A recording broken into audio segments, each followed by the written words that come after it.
Bonjour à tous, bienvenue dans Europe Hebdo. Dans cette émission, je vous emmène en Grèce, à Athènes. Un an après l'accession au pouvoir d'Alexis Tsipras, nous avons été à la rencontre de ces Grecs déçus par leur Premier ministre. Mais tout d'abord, un rendez-vous exceptionnel. Harlem Désir, secrétaire d'État aux Affaires européennes, est notre invité. Et avant de l'interroger, nous nous sommes posé la question de cette crise britannique qui intéresse les institutions européennes depuis plusieurs mois. Le Brexit, qu'est-ce c'est Simon Blin qui nous en parle.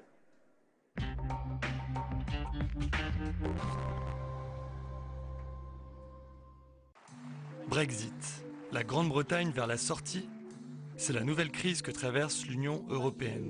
Promesse controversée de David Cameron s'il était réélu Premier ministre du Royaume-Uni en janvier 2015, ce référendum devrait se tenir en juin 2016. Objectif, donner des gages au camp eurosceptique anglais mené par le leader des UKIP, Nigel Farage, toujours au plus haut des sondages, mais également obtenir des concessions de la part de l'Union sur la gestion des flux migratoires. Il n'est pas question de race, de couleur ou de croyance, mais du peuple anglais qui est le premier concerné. Mesure particulièrement controversée, le Premier ministre veut notamment limiter l'accès aux prestations sociales pour les étrangers, y compris communautaires. Un dispositif qui va à l'encontre de la Charte des droits fondamentaux et du principe d'égalité des ressortissants européens. Si le chef du parti conservateur appelle dès maintenant à voter non, avec ce référendum, David Cameron joue son avenir politique ainsi que celui de son pays. Bonjour Harlem Désir. Bonjour Nora Amadi. Vous êtes secrétaire d'État chargé des affaires européennes, autant dire qu'en ce moment vous ne gérez que des crises. Je vais commencer par la première d'entre elles, en l'occurrence la sortie potentielle de la Grande-Bretagne de l'espace européen. L'objectif, c'est qu'il reste quand même. L'objectif, effectivement, est qu'il reste. On voit qu'il y a une des propositions qui fait extrêmement polémique, celle de permettre à David Cameron et à son gouvernement d'exclure les ressortissants européens des aides sociales pendant 4 ans. Est-ce que l'Europe est prête à tordre le bras, entre guillemets, à ses valeurs et à créer une inégalité entre les Européens pour permettre à David Cameron de rester dans l'Union européenne? Ce que nous souhaitons, c'est que la Grande-Bretagne, le Royaume-Uni, reste dans l'Union européenne. Nous pensons que c'est l'intérêt de l'Union européenne qui doit être unie dans ces moments, comme vous l'avez dit, où il y a énormément de crises auxquelles nous faisons face ensemble. Mais c'est aussi l'intérêt, bien compris, je crois, du Royaume-Uni, qui a tout à gagner à rester avec ses alliés dans l'Union européenne et à continuer à prendre part à toutes les grandes politiques européennes. Bon, il y a eu une volonté de la part du Premier ministre David Cameron d'organiser un référendum. C'est un débat très ancien. Oui, ce qui lui a permis une réélection. Sans doute, ça a été un de ses engagements de campagne. Et donc ce référendum va amener les citoyens britanniques à se prononcer sur une question très simple en apparence, rester ou sortir de l'Union européenne. Mais le Premier ministre a souhaité assortir cette décision d'une négociation avec les autres États membres de l'Union européenne sur des réformes au sein de l'Union européenne. Nous, tout ce qui peut aller dans le sens d'une amélioration du fonctionnement de l'Union européenne. Il y a un certain nombre de demandes de David Cameron qui portent sur la simplification du fonctionnement de l'Union européenne, sur la compétitivité. Oui, tout mais ça, on sait que ce sera facile. Jean-Claude Juncker le disait. Absolument. Jean-Claude Juncker, le nouveau président de la Commission européenne, a recentré les politiques de l'Union européenne sur quelques priorités, que l'Europe ne s'occupe plus de tout et de n'importe quoi, qu'elle s'occupe des questions importantes, la croissance, l'emploi, et puis maintenant les grandes crises. Mais il y a d'autres demandes, vous en avez mentionné une, qui peuvent peut-être poser des problèmes par rapport aux principes ou aux traités de l'Union européenne, notamment lorsqu'il s'agit de refuser la discrimination entre les citoyens de l'Union européenne, en matière par exemple d'accès aux aides sociales. S'il s'agit de lutter contre des abus, des personnes qui viendraient dans un autre pays de l'Union européenne juste pour bénéficier d'un certain nombre d'aides sociales. Nous en sommes d'accord. D'ailleurs, la Cour de justice a eu à se prononcer sur des cas qui concernent d'autres pays que la Grande-Bretagne, mais qui vont dans le même sens. Et je crois que ça ne pose pas de problème. Donc nous disons tout ce qui va dans le sens de renforcer l'Union européenne, nous en sommes d'accord, mais nous ne voulons pas remettre en cause les principes fondateurs de l'Union européenne, les politiques communes, et nous ne voulons pas non plus qu'il y ait des dispositions qui pourraient à l'avenir gêner ceux qui veulent aller plus loin, notamment les pays de la zone euro. Donc il y a des pays, il y a une Europe différenciée. Dans l'intégration, dans l'approfondissement, dans les politiques communes. Est-ce que vous diriez quand même que David Cameron, là-dedans, fait une forme de chantage à l'Union européenne? C'est-à-dire qu'il faut qu'il ait réussi à négocier ceci pour que lui, de son côté, fasse campagne pour un non à la sortie de la Grande-Bretagne?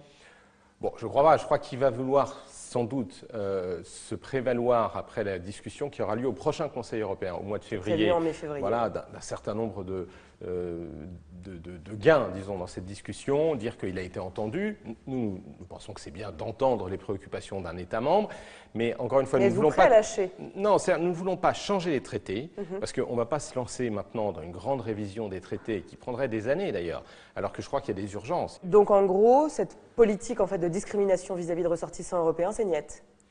Mais il y a des traités qui disent qu'on ne peut pas traiter différemment des citoyens nationaux ou d'autres pays de l'Union européenne.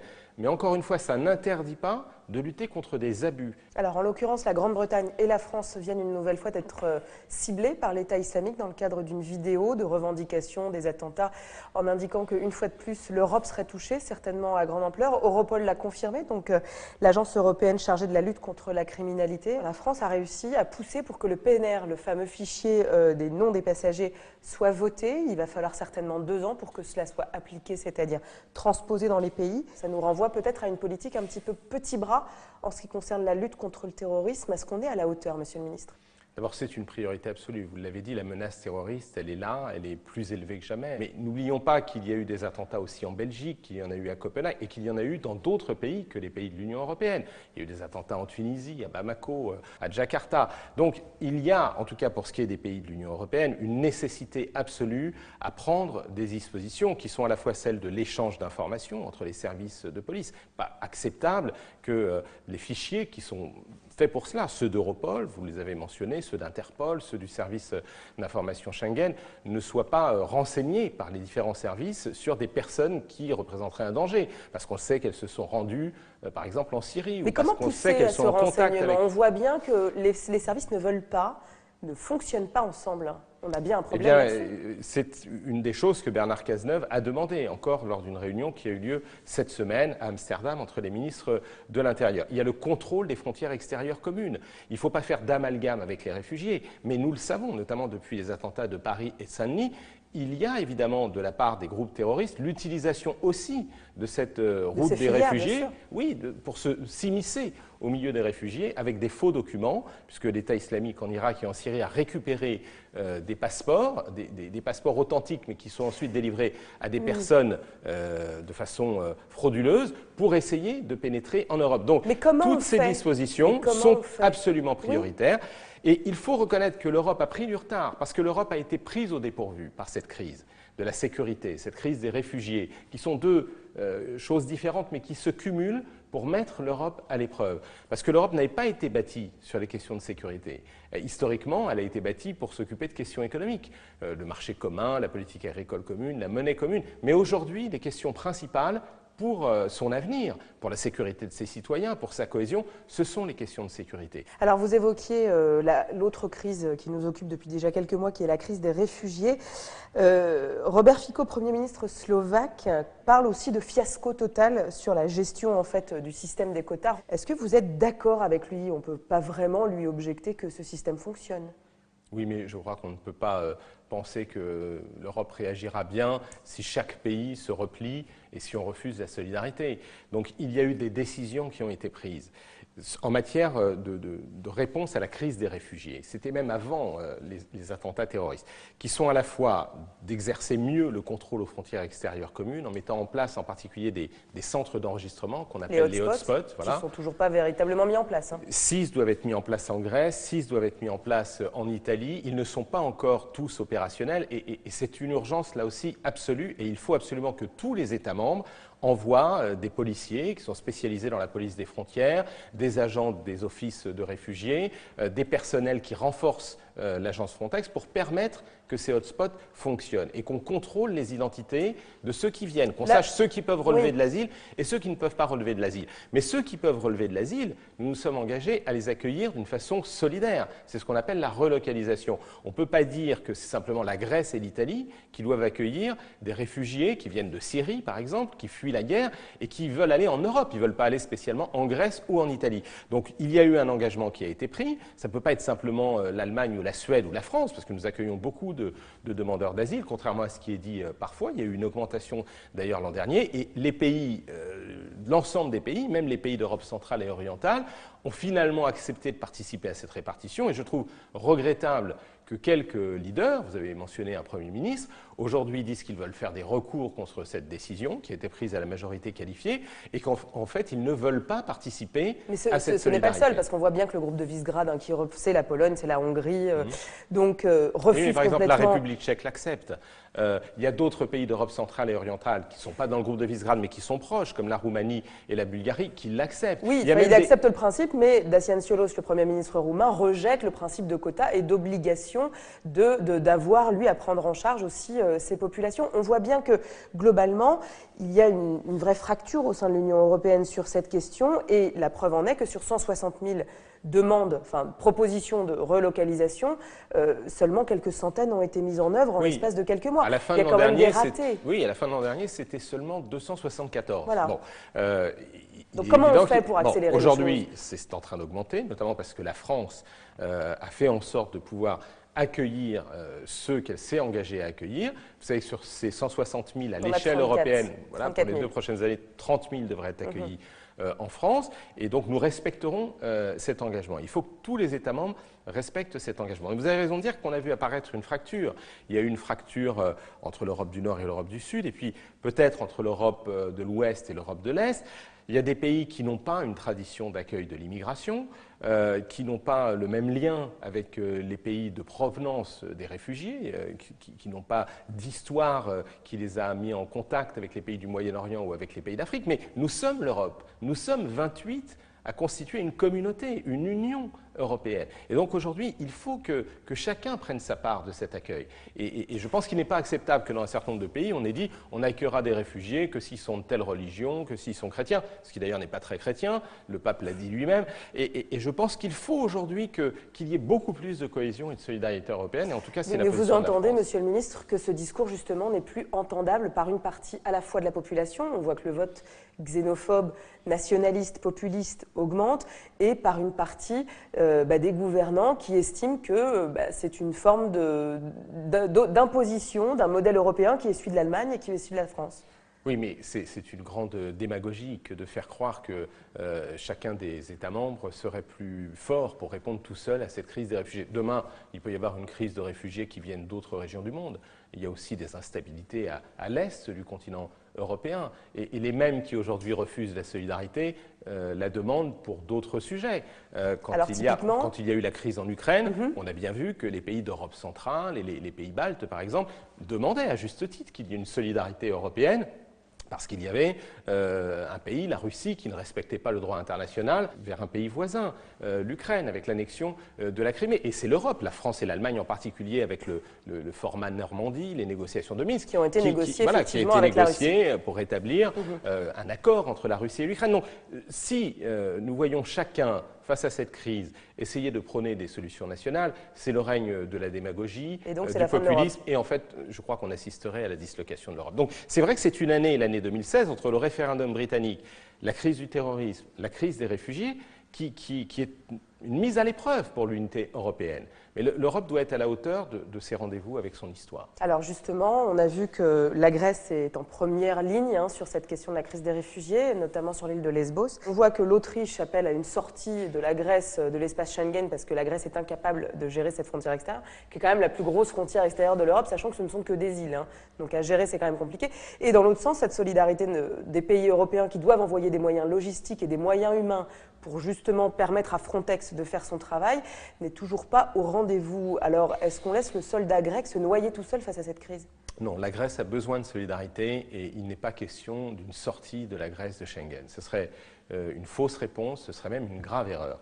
Au contraire, nous avons besoin de renforcer la coopération avec la Grèce. Si la Grèce n'était pas dans Schengen, elle n'aurait plus de raison d'ailleurs de participer à cette coopération. Il y a des aspects de cette coopération qui relèvent d'ailleurs de la sécurité la plus absolue. Il faut en particulier qu'on sache si ceux qui arrivent en Grèce sont bien détenteurs de vrais passeports, s'ils ont l'identité qui correspond à leur passeport, s'ils ne sont pas liés à des réseaux terroristes. Donc non seulement il y a la protection du droit d'asile, la lutte contre l'immigration irrégulière, mais il y a la protection dans la lutte contre le terrorisme. Donc nous pensons ça passe par ces hotspots. Donc ça passe par ces hotspots. hotspots, mais peut-être plus largement, et c'est la proposition que la France a faite, ça passe par la mise en place de gardes-frontières européens.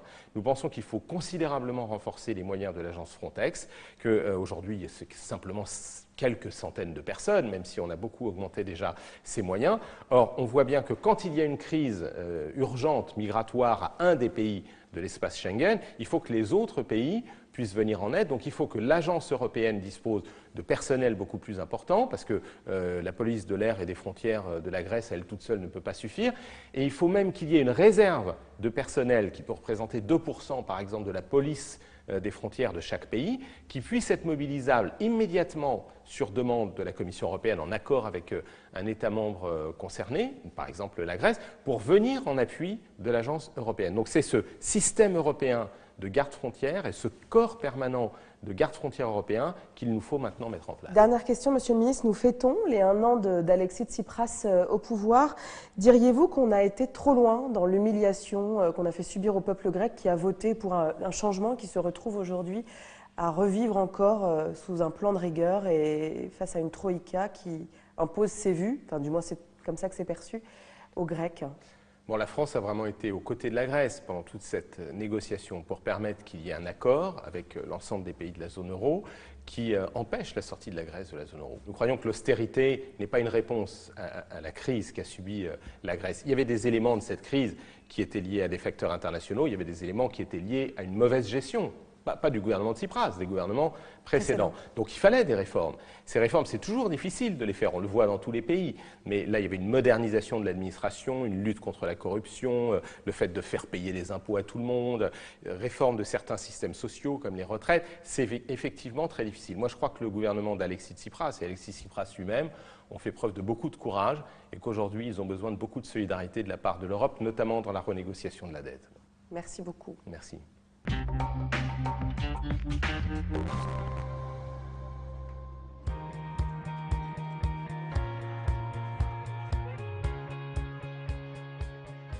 C'était il y a 1 an. Choisissant Alexis Tsipras, les Grecs disaient non à l'austérité, mais à l'épreuve du pouvoir, le jeune Premier ministre a déçu beaucoup de ceux qui voyaient en lui une alternative, à commencer par les plus jeunes qui ont massivement voté pour lui. Direction Athènes, à leur rencontre avec Samia Dechir.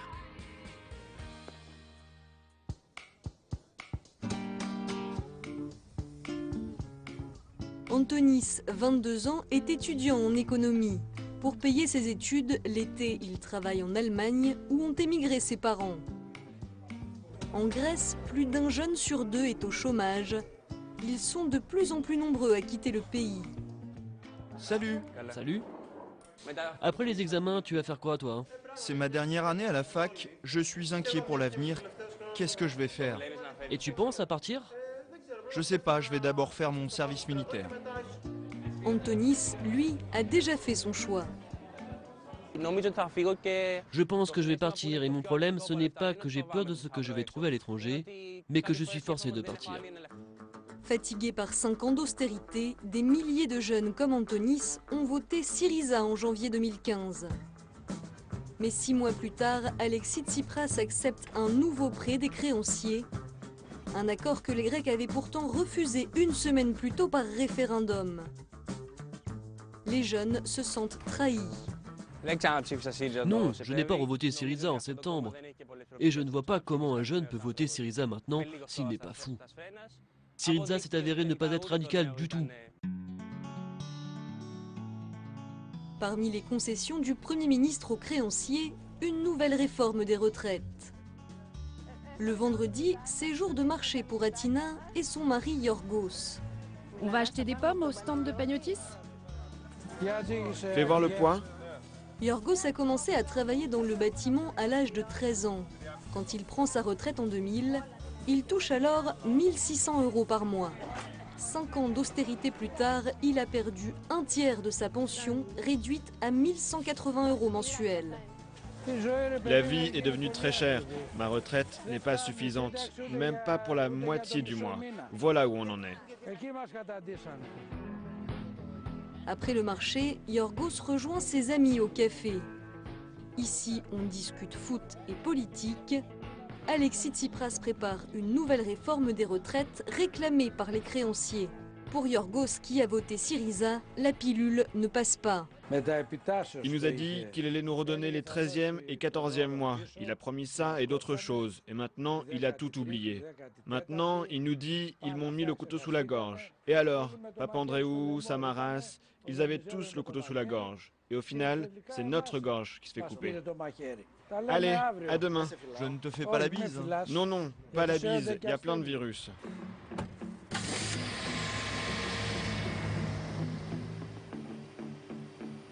Atina, je suis rentré. Yorgos sait que sa pension sera sans doute amputée une nouvelle fois. Et ce n'est pas seulement son niveau de vie et celui de sa femme qui sont en jeu. Un peu de sel. J'aide beaucoup mes enfants parce que mon fils est au chômage. Il doit payer les taxes de sa voiture, sa taxe d'habitation. C'est moi qui paye tout ça maintenant. On aide comme on peut. On est devenu la cantine pour eux. Bon appétit. Atina est déçue par la politique de Syriza, mais pour elle, Alexis Tsipras n'avait pas le choix. Ils n'ont pas laissé agir Tsipras, ils lui ont fait la guerre et ils continuent. Voilà comment je le vois. Ils ne l'ont pas laissé agir, ni les étrangers, ni les Grecs. Elle revotera donc pour lui.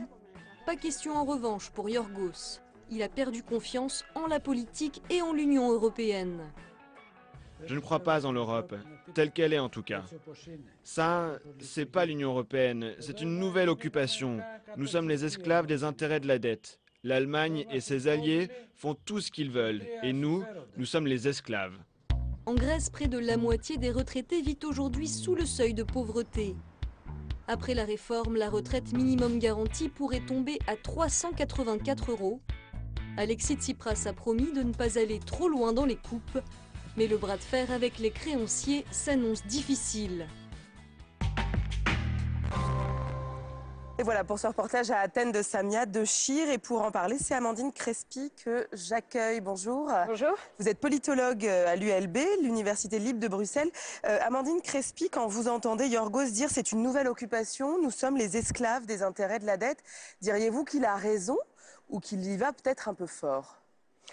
Évidemment, c'est le point de vue de quelqu'un qui se trouve dans une situation très difficile, comme une grande partie de la population grecque qui subit cette austérité, je dirais, sans pitié. Le problème étant, bien entendu, que la question de la dette grecque n'est toujours pas résolue, donc c'est sans fin. Et donc cela crée un manque de perspective et d'espoir pour tous ces gens. Alors, est-ce que c'est une nouvelle occupation ?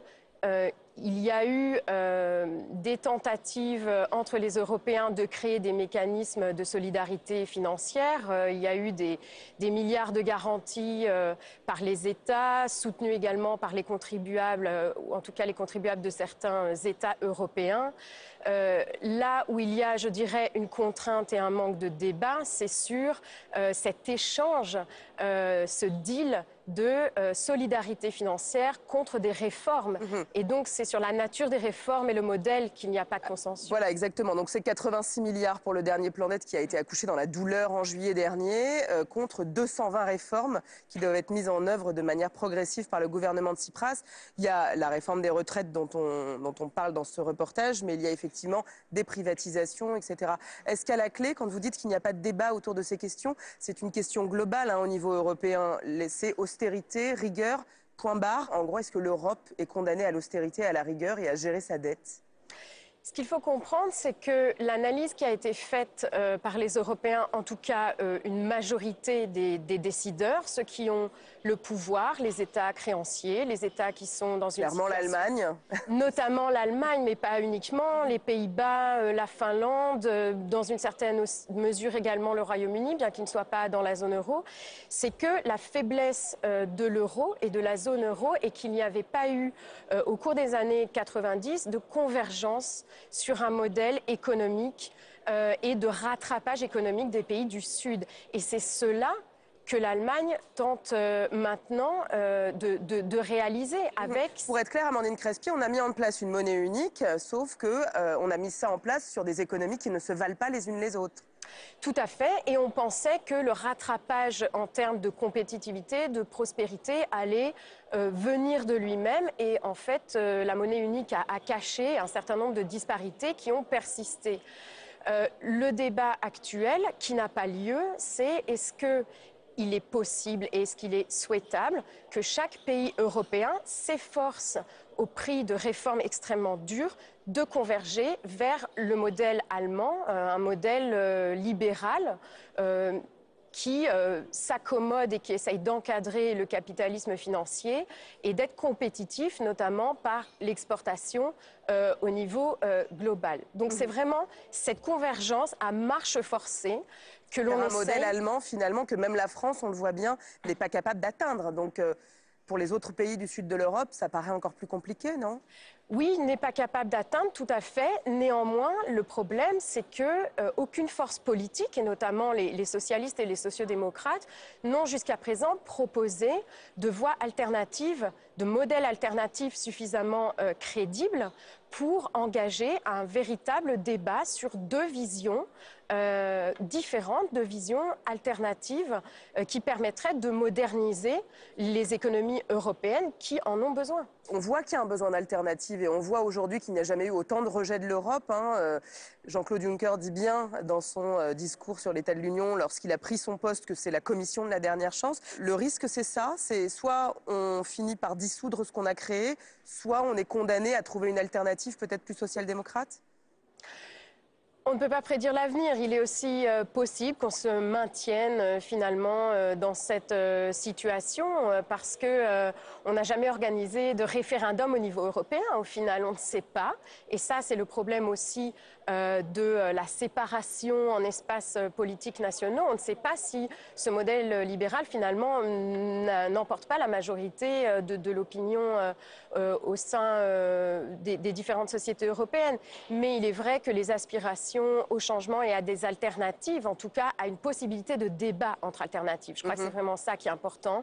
Ces aspirations sont très fortes. Et effectivement, l'Union européenne se trouve dans une situation très critique parce que ce qu'on observe aujourd'hui, et c'est un mouvement de fond qui se poursuit, c'est un remodelage des systèmes politiques nationaux non plus autour du clivage gauche-droite, mais autour d'un clivage entre ceux qui pensent que le retour à la souveraineté nationale serait une solution plus souhaitable en tout cas que la contrainte européenne telle qu'elle existe aujourd'hui. Bah écoutez, merci beaucoup Amandine Crespi pour ces éclairages.